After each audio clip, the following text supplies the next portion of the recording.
Have you ever wanted something so bad to finally get it and realize it's not what you wanted at all? Or are you always in hot pursuit of the next best thing because you feel like what you have is not enough? The Joneses, do you know them? Are you trying to keep up with them? Let's talk about it.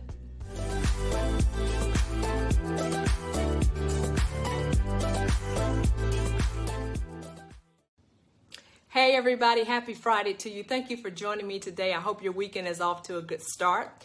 Last Friday, I shared part 2 of the multiple choice life. So if you haven't had a chance to check that video out yet, please do so when you get the opportunity. So let's jump right into today's lesson.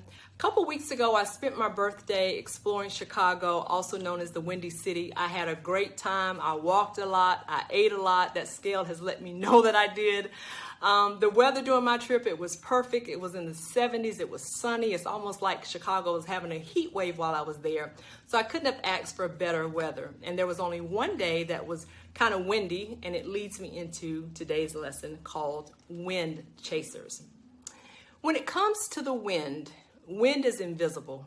You can't see it, but you can feel it. You can't just grab some of the wind if you wanted to and hold it in your hand. Even if you wanted to store some up so that you can use it later when it's a hot summer day and you could use a good breeze. You can't just, store wind and pull it out to use at a later time.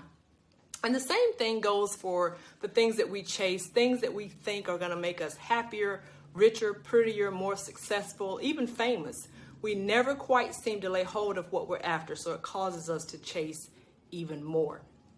So today I want to discuss how our pursuit of fulfillment and happiness can cause us to chase the wind when we're not satisfied with who we are, with what we have, how we look, where we live, what we drive, or who we know. It causes us to crave bigger, better, shinier. We want the latest and the greatest and the upgrade. We have an insatiable appetite for more and more and more. The scriptural reference for today's lesson is found in Ecclesiastes chapter 4, verses 4 and 6, the New Living Translation. Then I observed that most people are motivated to success because they envy their neighbors. But this too is meaningless, like chasing the wind. And yet, better to have one handful with quietness than 2 handfuls with hard work and chasing the wind. Now, I have my own definition of a wind chaser, and it is someone who is never satisfied with who they are, what they have, or what they've accomplished. They will go to any length to obtain more and more. It's a never-ending pursuit of people, places, and things. And just so you know, enough will never be enough when your flesh is leading you. It's going to always want more, and it will require more of you because it's never satisfied. Now, it's going to seem exciting in the beginning, being led by our flesh, but it comes with a hefty price tag when we do. It's definitely going to cost you more than it was worth, and it's going to take the mercy of God to rescue you. Now, let me be clear. I'm all for evolving, achieving goals, enjoying our blessings, and living in abundance God's way because Christ died for all of that, and we should experience it. However, those things also require that we have a real relationship with God, that we're disciplined, that we sacrifice, have character, and wait on His timing. The thing, though, with wind chasers, they are unable to go through the process. They cannot and they will not wait for anything that they want. They are determined to make it happen by any means necessary, and consulting God first is not even a consideration. But people that chase the wind, happiness is very short-lived with them because we were not designed to chase anything or anybody. God doesn't even require that we chase Him. So if our lives are being lived at a high rate of speed, then it is a total work of our flesh, and our flesh will never drive us towards anything that is good. This world will always be full of things to tempt us. Society has their own definition of beauty and success and will try to convince us that who we are or what we have is not enough. Society defines our level of significance by what we have, who we are, and what we do. Just look, our televisions, magazines, and definitely our social media platforms are full of photoshopped, airbrushed, and staged depictions of perfection, success, love, and happiness. But most of what we see is fabricated. It is not the real, raw, and unfiltered truth because behind the scenes and behind closed doors, there's a whole different story. All day, every day, there's going to be something or someone that's fighting for our attention, telling us what we should wear, how we should look, and how to be more successful. You're going to always feel that pull to be more, to do more, and to have more, because temptation is not going anywhere. So it's up to us to manage our thoughts and our feelings by not allowing them to be in the driver's seat of our lives. We cannot buy into the lies of society or define ourselves by man's standards. When we chase things, it creates an atmosphere of anxiety because we have a fear of missing out. It makes us unhappy and envious and depressed and disappointed. Chasing is physically and mentally exhausting because you never quite catch what you're chasing. Chasing would cause you to destroy yourself and everything around you. Wind chasers have a keep up with the Joneses mentality.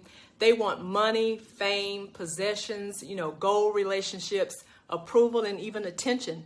If the Joneses got it, then they're itching to have it too. It's envy that is driving their decisions. People who are driven by their desires, they're going to resort to anything: lying, stealing, manipulating. Nothing is off the table when it comes to getting what they want. They are known for reckless living and having a full speed ahead approach to life.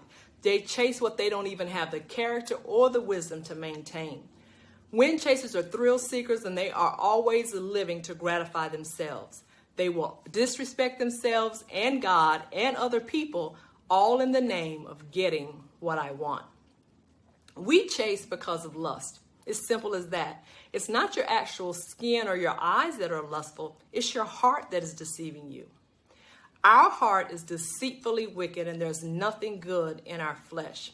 Our heart has tricked us into believing that the missing piece of the puzzle in our life is more of something: a bigger house, another job, a new man, somebody else's man, that new car, that Chanel bag, another plastic surgery. If I can just go on this luxury vacation, and the list goes on and on. The devil is never going to run out of suggestions of things for us to chase. Our mind is his playground when our thoughts are scattered and we're not happy with what we have or who we are. Sometimes we feel that God is taking too long, or he didn't give us what we wanted, so we go and try and manufacture it ourselves. Been there, done that. When we finally get it and it's not what we thought it would be, back to chasing we go. So if chasing worked, what we caught would be enough, but it's not. It has nothing to do with what we're pursuing. It signifies that there's an unrest within us. It means that we have not learned contentment, self-acceptance, and gratitude. And it's an insult to God when we chase anything. It's as if he is not enough and incapable of taking care of us. 1 John chapter 2, verses 15 through 17, the NLT translation states, "Do not love this world, nor the things it offers you. For when you love the world, you do not have the love of the Father in you. For the world offers only a craving for physical pleasure, a craving for everything we see, and pride in our achievements and possessions. These are not from the Father, but are from this world.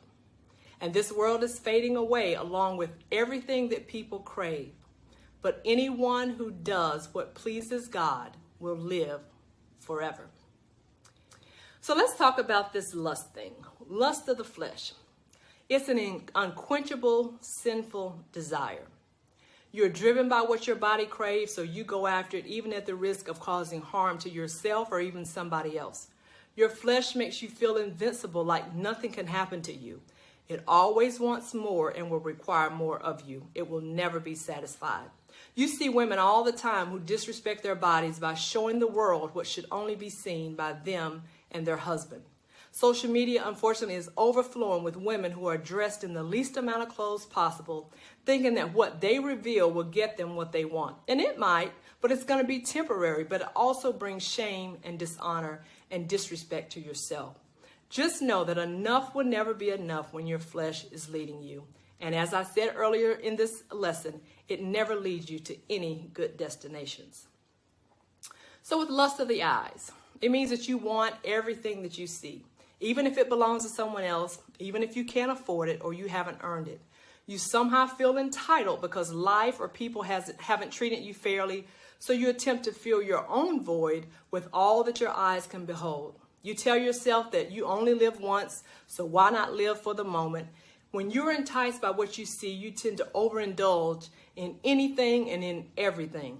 And it seem exciting in the beginning, but being led by our flesh, as I said earlier, it comes with a hefty, hefty price tag. I have been there and I have done that. And if it wasn't for the mercy of God, I'm not even sure I'd be standing right here in front of you today. So with pride, the pride of life, pride will cause you to feel that you're better than everyone, that you are self-made. Prideful people, they're self-absorbed. They have a me, myself, and I mentality. They want to be the center of attention. They gloat in their accomplishments and belittle people who have less than them. And the words that are always coming out of their mouth are me, myself, and I. Look what I've done. Look what I have. Look what I drive. Look at where I live.